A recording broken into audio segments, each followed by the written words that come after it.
At first glance, Gorillaz look like a contradiction, a band you can recognize instantly, even though its most famous members do not physically exist. The group is built around four fictional characters: 2D, the blue-haired singer and keyboard player, Medak Nichols, the chaotic bassist, Noodle, the guitarist and multi-instrumentalist, and Russell Hobbs, the drummer with a deep, haunted backstory. But behind the animation is a real musical engine led by Damon Albarn, already famous as the frontman of Blur, and artist Jamie Hewlett, known for his bold comic book style.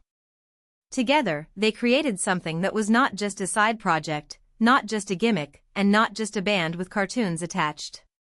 Gorillaz became a world, a place where music videos, interviews, illustrations, short cartoons, and album campaigns all worked together to make fictional musicians feel strangely real.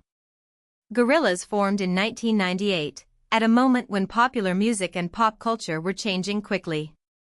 Damon Albarn had been closely associated with Britpop through Blur, a movement full of guitars, British identity, rivalry, and attitude. But Gorillaz allowed him to step outside that frame. Because the public face of the band was animated, Albarn did not have to perform as the same kind of celebrity frontman. Jamie Hewlett's characters created distance, mystery, and humor, while also giving the project a visual language that could survive beyond a normal album cycle. The idea was simple but radical: what if a band could be fictional on screen, yet emotionally and musically real? That question gave Gorillaz unusual freedom. They could change styles, invite different voices, and build a mythology without being trapped by the image of ordinary rock stars. The four cartoon members are central to why Gorillaz feel different from a standard collaborative project. 2D, voiced musically by Damon Albarn, carries much of the band's vulnerable, melancholy side through vocals and keyboards. Medak represents the grimy rock and roll villain energy, even though the bass parts are part of the project's broader production rather than the work of a literal cartoon bassist. Noodle brings sharpness, mystery, and global imagination to the band's fictional identity. Russell Hobbs adds weight through drums, hip-hop influence, and spiritual undertones. Their stories are absurd, dark, funny, and often surreal, but they matter because they turn albums into chapters. Fans are not only following songs, they are following personalities, conflicts, disappearances, returns, and visual eras that make each release feel like part of a larger narrative. The debut album, simply titled Gorillaz, arrived in 2001 and proved the concept had commercial power. It did not sound like a predictable follow-up to Blur, and that was the point. The record mixed trip-hop, punk rock, dub, Latin textures, electronic atmosphere, and hip-hop influence into something loose but distinctive.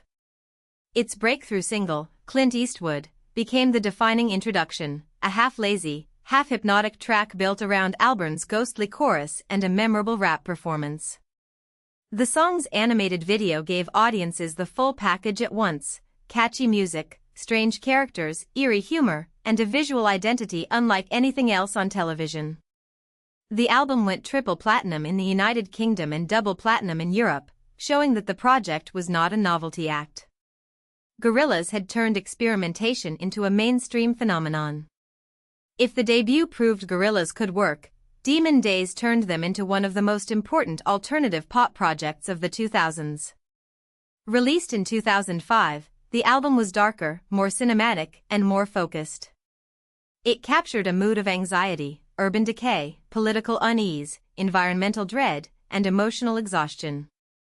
Yet it was also packed with hooks. Feel Good Incorporated became a global signature song, combining an unforgettable bassline, Albarn's detached vocal, and a sharp guest rap with a chorus that sounded both euphoric and trapped. Other singles like Dare, Dirty Harry, and El Mañana showed how wide the Gorillaz palette could be. Demon Days went 6 times platinum in the United Kingdom and double platinum in the United States, proving that a virtual band could reach the level of a true global act. One reason Gorillaz endured is that collaboration is built into their DNA. Damon Albarn is the only permanent musical contributor across the band's full history, but the records often feel like gatherings of different worlds.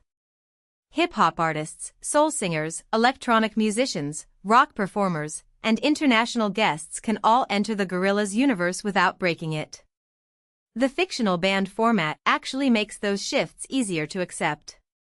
Instead of asking why one artist is suddenly changing genres, Gorillaz present each new voice as another visitor in their strange animated world. This turns albums into musical crossroads. A guest can appear for one track, shape its mood completely, and then vanish, while the cartoon identity keeps everything connected. The result is a discography that feels unpredictable but still recognizably Gorillaz. In 2010, Plastic Beach expanded the band's ambition again. The album leaned into synth-pop textures, lush production, and a bigger roster of featured artists, but its most important idea was environmental.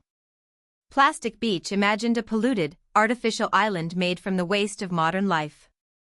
That concept gave the album a clear visual and thematic identity: bright, artificial beauty floating on top of ecological disaster. Gorillaz had always mixed fun with unease, but here the contrast became especially sharp. The music could be colorful and melodic while the world around it felt damaged and synthetic.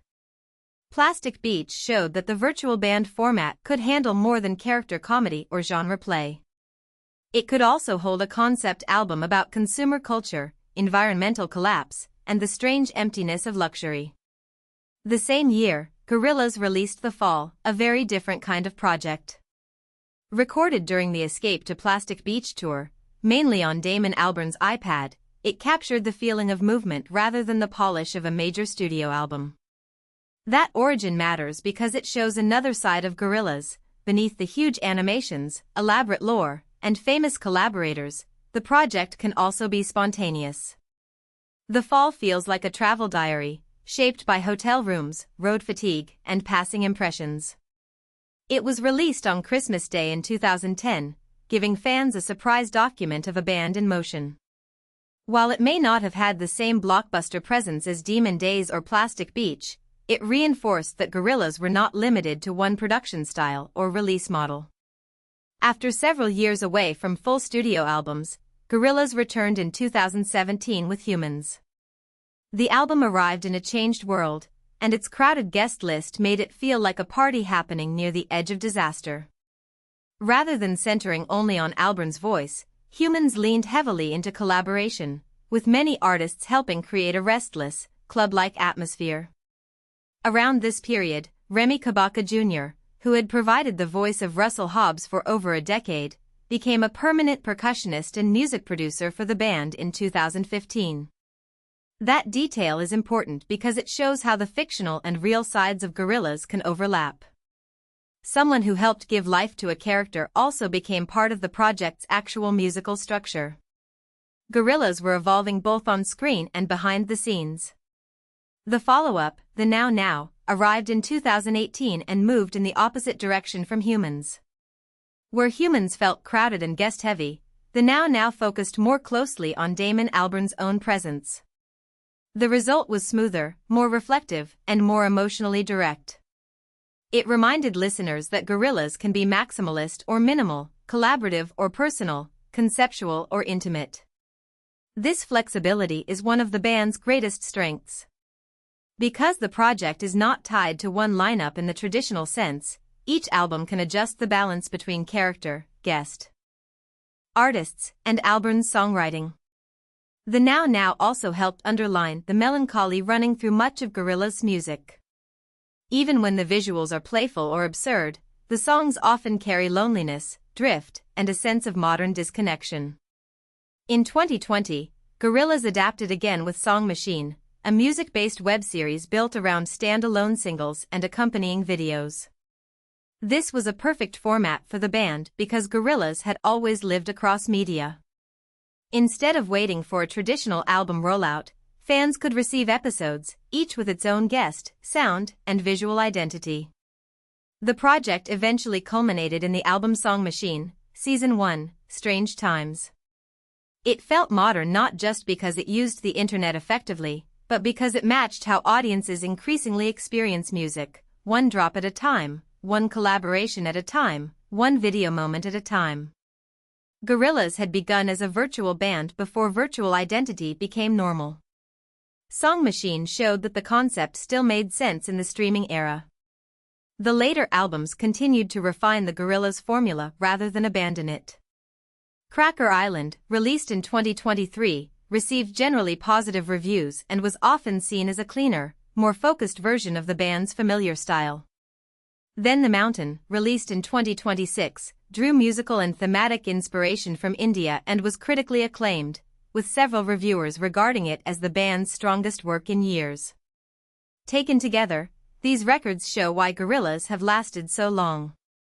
The band can revisit its core ingredients: animated mythology, Albarn's melodic instincts, guests, electronic textures, and global sounds, while still finding new settings for them. The result is not constant reinvention for its own sake, but a long-running experiment in how a pop project can keep changing shape. Gorillaz also changed how a band could exist live. In the early years, the touring musicians were often hidden from the audience, preserving the illusion that the cartoon members were the real stars. At other points, animated band members were projected on stage using computer graphics, turning concerts into hybrid performances between music and visual theater. Since 2010, Gorillaz have more often toured with a fully visible live band, embracing the human performers while keeping the animated world alive through screens, design, and storytelling. This evolution mirrors the whole project: mystery first, then experimentation, then a more open blend of fiction and reality. Their awards, including a Grammy, MTV Honors, and Best British Group at the 2018 Brit Awards, confirm their impact. Gorillaz proved that a band could be imaginary and still leave a very real mark on music history. If you found this helpful, please like this video and subscribe for more explainers.